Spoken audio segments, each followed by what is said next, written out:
Muy buenas noches, bienvenidos a Sala de Prensa de Noticias Caracol Ahora, como siempre, acompañándolos a las 8 de la noche, inmediatamente después de la edición central de Noticias Caracol, Primero en Noticias. El tema que hoy concentra la atención del país, entre muchos otros, tiene que ver con una delicada situación. La amenaza del ELN, que ha anunciado lo que ellos llaman un paro armado, lo ha anunciado este grupo armado ilegal, no solamente en zonas rurales, sino que ha llamado la atención en esta oportunidad, que también lo ha hecho con amenazas en grandes ciudades del país. Las imágenes que ustedes ven muestran cómo guerrilleros de ese grupo incendiaron varios vehículos y mantienen a una población confinada por amenazas. Eso es en el Catatumbo. En el departamento de Norte de Santander hubo un atentado contra el oleoducto Caño-Limón-Coveñas. Estamos volviendo a unas épocas que pensamos que habíamos superado. En Antioquia y Valle del Cauca, así como en Risaralda, se anuncian por parte de las autoridades intensos operativos por parte del ejército y la policía, especialmente en vías, porque recordemos que los que más temen, además de los pobladores de estas zonas remotas de Colombia, son los transportadores, tanto de carga como de pasajeros, porque son los que dicen que más sufren durante estos paros. Esto dicen las autoridades locales y algunos de los afectados allí en el departamento de Santander, limítrofe con Venezuela. Ya carecemos de combustible, ya carecemos de todo. Y aquí tenemos niños, niñas, adolescentes, adultos, que ellos no esperan. Entonces el llamado es al gobierno, el llamado más que todo a los actores en armas a que por favor busquen el camino del diálogo, porque así es muy difícil seguir avanzando en estos municipios que tienen tantas necesidades. Es un paro que es real, aunque la institucionalidad lo quiera desmentir o quiera decir que no existe un paro en este momento. Y aún más, llega el día viernes el paro del ELN, empeorando la situación de las comunidades. Sabemos que el gobierno en esto es un poquito quisquilloso, exigente. Él dice que hay con algunos grupos que no podemos entrar en diálogo y también pues de manera muy temprana se cerró la puerta del diálogo con el ELN. Desearíamos que esto pronto se pudiera nuevamente abrir como posibilidad, porque definitivamente con violencia no se solucionan las cosas.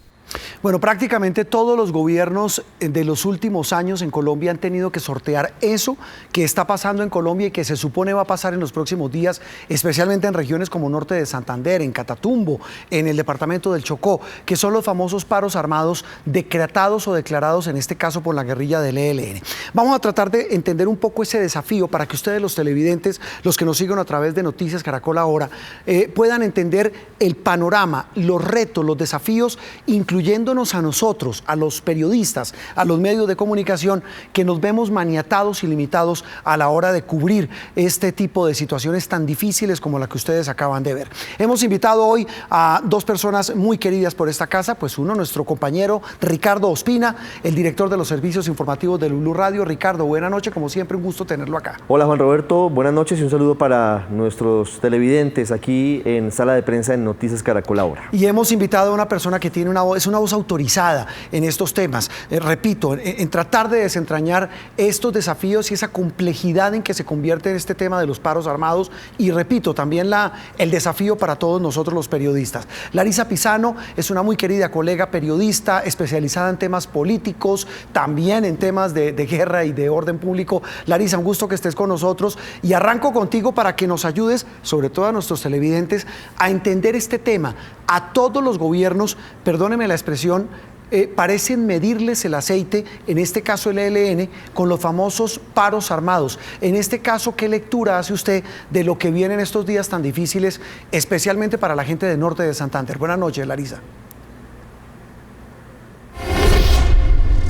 Hola Juan Roberto, hola Ricardo. Pues sí, es una coyuntura más particular porque como tú lo señalabas hace un rato, desde el periodismo nos hemos desacostumbrado un poco a cubrir este tema de los paros armados. Después de 2016 firmada la paz, estábamos desacostumbrados a este tipo de hechos. Me parece que representa varios retos. En primer lugar, además del tema del cuidado de la población en zonas específicas como el Catatumbo, donde los periodistas debemos hacer un tipo de ejercicio periodístico de servicios orientado a informar realmente a la gente cuáles son los riesgos de este tipo de paros y de iniciativas que ya tienen un carácter terrorista. Me parece que también debemos tener una responsabilidad muy importante en términos del cubrimiento de las fuentes, porque a veces tiende uno a fijarse solamente en el actor armado y en el tipo de iniciativas que plantea y a considerar la respuesta presidencial.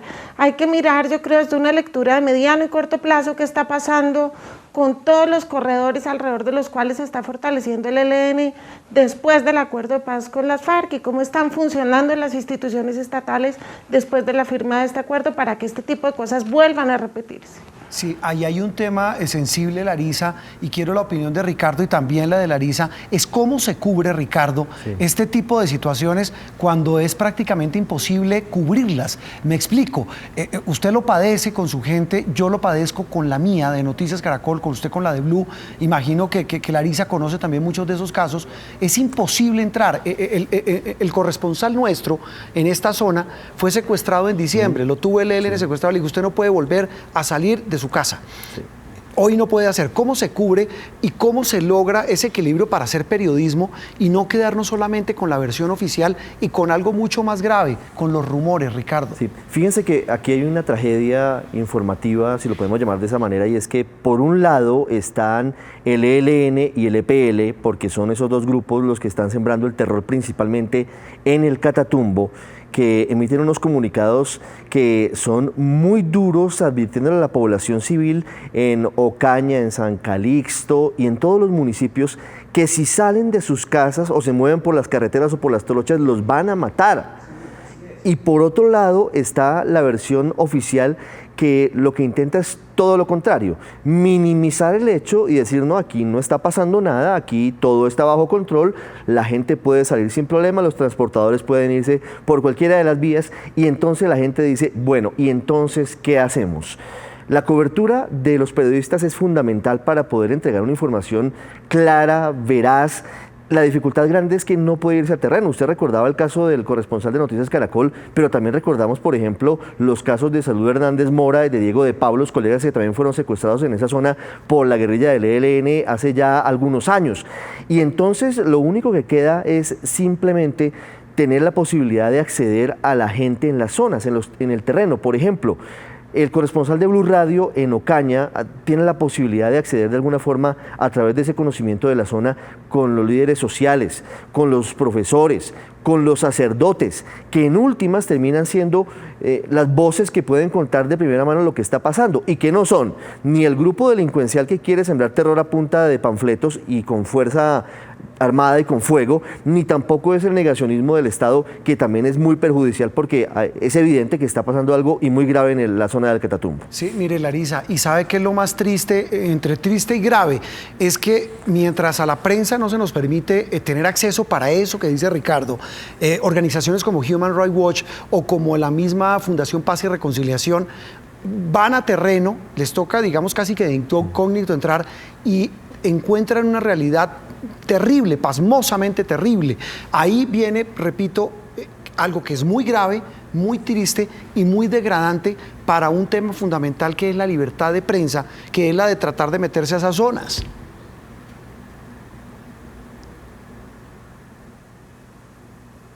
Totalmente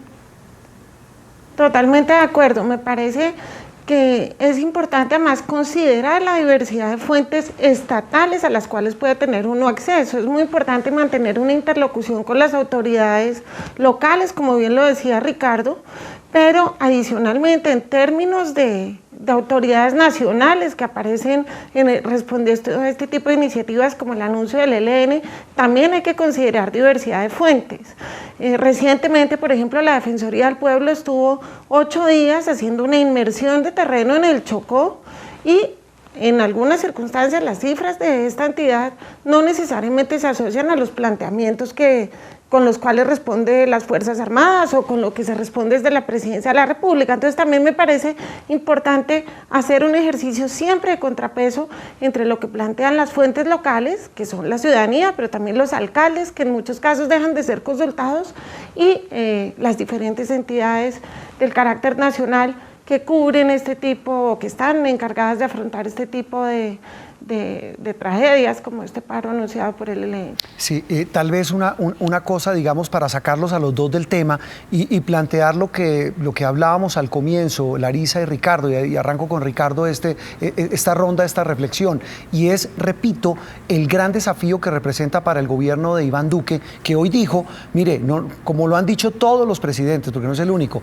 no nos vamos a dejar ni intimidar ni amedrentar por los violentos o los terroristas. Todos lo han dicho, todos los presidentes, cuando hablan de estos paros armados.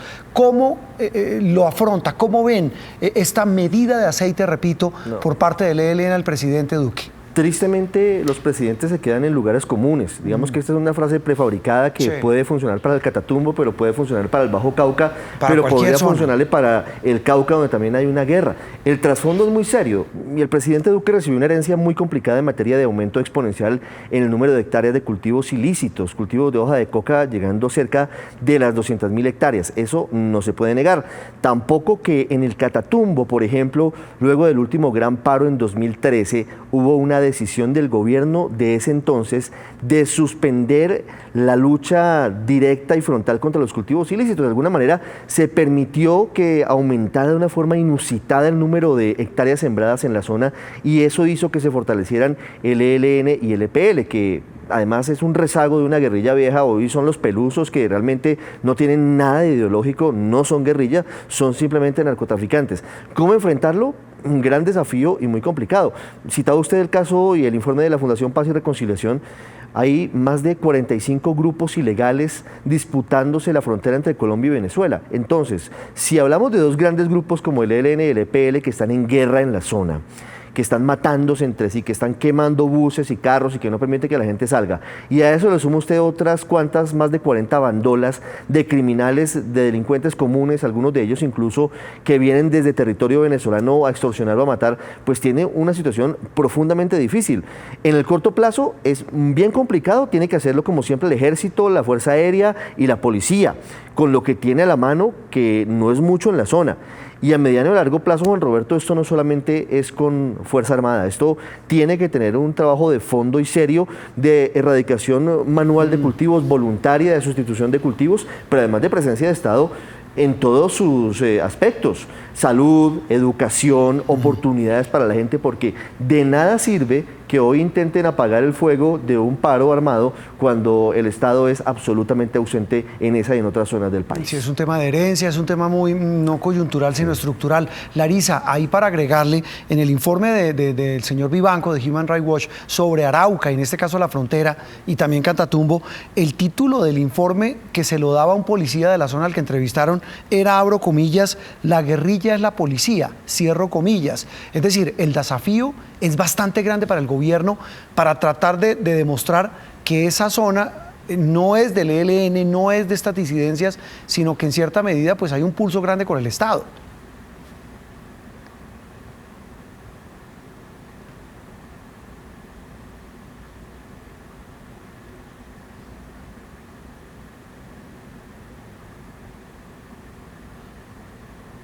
Creo que ese desafío está complejizado más, Juan Roberto, por otras dos circunstancias, o por tres circunstancias. Primero, como decía Ricardo, por el tema de la falta de presencia estatal. Se sabía desde un comienzo que después de la firma del acuerdo de paz, si el Estado no ocupaba los corredores que dejaba la antigua guerrilla de las FARC, estos corredores iban a ser utilizados o apropiados por otro tipo de organizaciones armadas. El ELN ha crecido desde la firma del acuerdo de paz con las FARC. ¿Por qué? Porque no ha habido la presencia estatal suficiente para hacerle contrapeso a este crecimiento después de esa firma. Eso era previsible. Pero adicionalmente ese tema de la intervención estatal pasa por superar anuncios que son lugares comunes, del estilo el terrorismo no nos doblegará, y por hacer realmente una intervención concreta.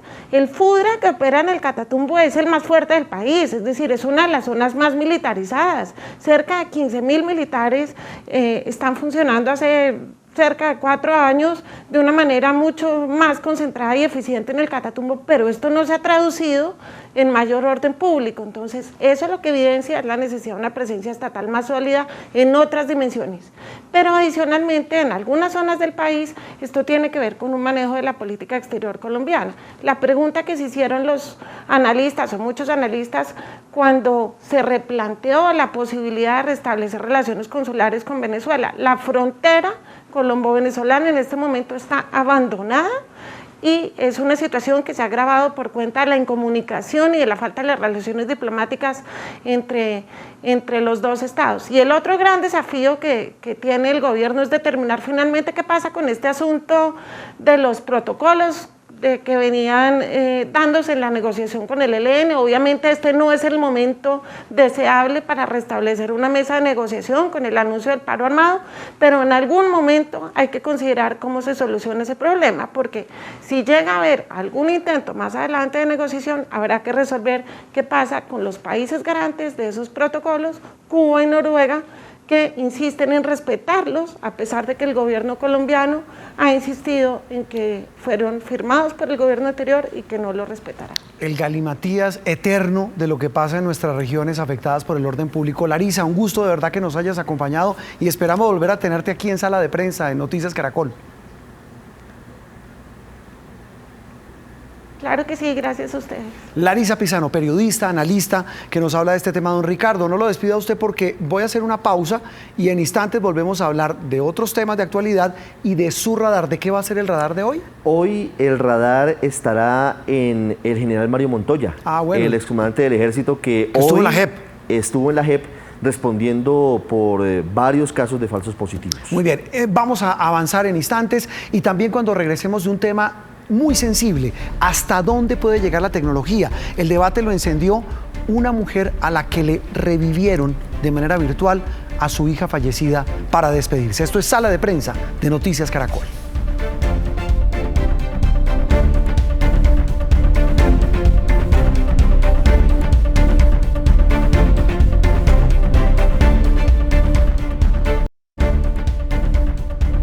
Avanzamos en Sala de Prensa de Noticias Caracol. Ahora esta noticia a mí personalmente me ha golpeado. Lo que vimos en las últimas horas ocurrió en Corea del Sur. Estaban recreando a través de una computadora la forma en que se actúa Nayeon. Se ve y se habla como ella se emociona hasta las lágrimas al poder estar por unos minutos junto a una niña.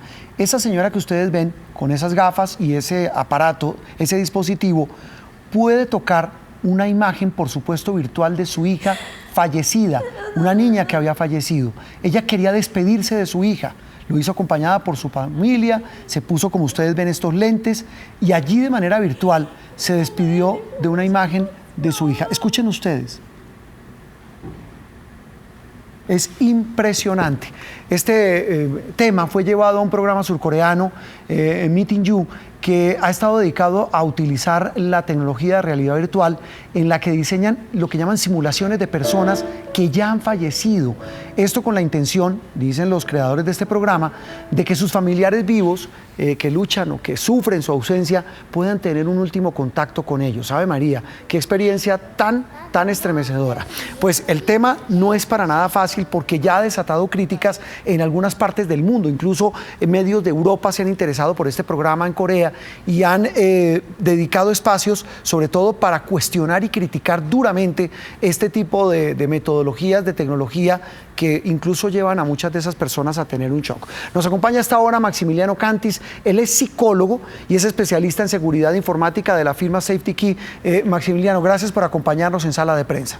Un gusto, Juan Roberto, un saludo. Gracias por tenerme acá. No, el gusto es nuestro. Maximiliano, pues yo le voy a decir mi impresión personal, pero quiero la de usted como experto. Esto es estremecedor. ¿Cómo lo ve usted? Es fuerte y la realidad virtual y la cuestión de la inteligencia artificial es algo que llegó para quedarse. El tema acá para reflexionar es, sin duda, hay cuestiones positivas. Estoy hablando de todo esto de la realidad virtual al servicio de las psicoterapias. Por ejemplo, hay proyectos relacionados con asistir a enfermedades como el Alzheimer. Ahora, puntualmente con este caso que vimos recién, que es muy emocionante, yo lo que diría es si esto ayuda al proceso del duelo. Esto es lo que se preguntan los profesionales de la psicología, ¿no? Porque, Juan Roberto, el duelo tiene procesos. Y la primera etapa es la etapa de la negación, ¿sí? Después viene la etapa más de la furia, ¿sí? Del enojo con la pérdida. Y después viene la etapa de la aceptación. Entonces, la reflexión la pondría en que si este tipo de situaciones de reencontrarse virtualmente con el ser amado, el ser que se ha perdido, ayuda a ese proceso para superar, por ejemplo, la negación. Y no termina siendo algo que atrapa el proceso evolutivo, porque todo esto de la negación, la ira, es normal en el duelo. Ahora hay que ver si estas tecnologías al servicio de las psicoterapias favorecen la cuestión terapéutica, ¿no?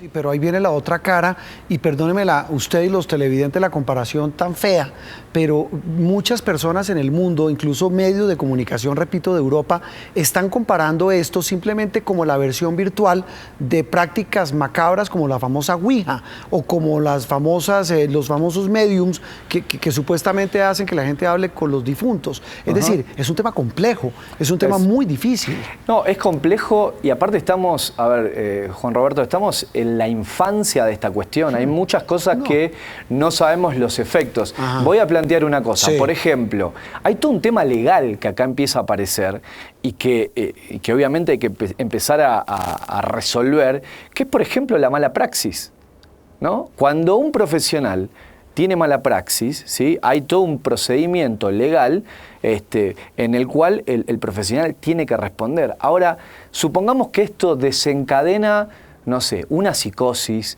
desencadena, no sé, un suicidio, porque todo esto es muy fuerte, ¿no? Veíamos las imágenes recién de la madre, cómo vivenciaba la situación traumática de manera muy, muy, muy fuerte. Entonces, ¿qué pasa si eso termina en una situación de mala praxis? ¿Quién es el responsable, ¿no? Entonces, se abre el juego para varias cuestiones que hoy realmente no están resueltas. Pues Maximiliano, un tema bien sensible, como dices tú, y de hecho esta señora, lo que estábamos viendo en los reportes de información, sufrió ya un shock después de esta experiencia, pues es que no es para menos. El tema, repito, y con lo que tú dices, nos deja con muchas más preguntas que respuestas, y tal vez la más importante, ¿hasta dónde llegará la tecnología? Y totalmente. Creo que la tecnología hay que acompañarla. En este caso puntual, no dejaría fuera a un terapeuta. Supongamos que esto pueda llegar a ser una herramienta para confrontar al paciente con el hecho traumático y seguir trabajando, pero por ahora solo una herramienta y nunca dejar afuera al terapeuta. Que eso es lo más importante. Maximiliano, un gusto que estés en Sala de Prensa. No, muchas gracias, un placer haber estado aquí. Muy bien, es Maximiliano Cantis, psicólogo especialista en seguridad informática, hablando de los riesgos, los peligros de esta vertiginosa velocidad con la que avanza la tecnología, y mire en la que ya estamos. Momento de una nueva pausa, y cuando regresemos volveremos con Ricardo Ospina, que nos contará hoy el tema del general Montoya en su radar.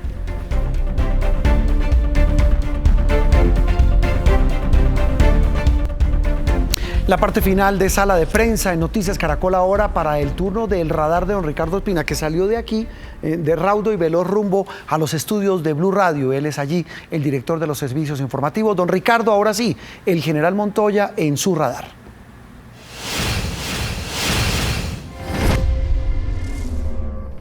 Buenas noches. Hoy está en el radar el general Mario Montoya Uribe, quien fue comandante del ejército colombiano, el hombre detrás de varios de los más importantes éxitos militares contra la guerrilla de las FARC, entre ellos la Operación Jaque, que trajo a la libertad a Ingrid Betancourt y a otros secuestrados durante varios años en poder de la guerrilla de las FARC en las selvas del sur del país.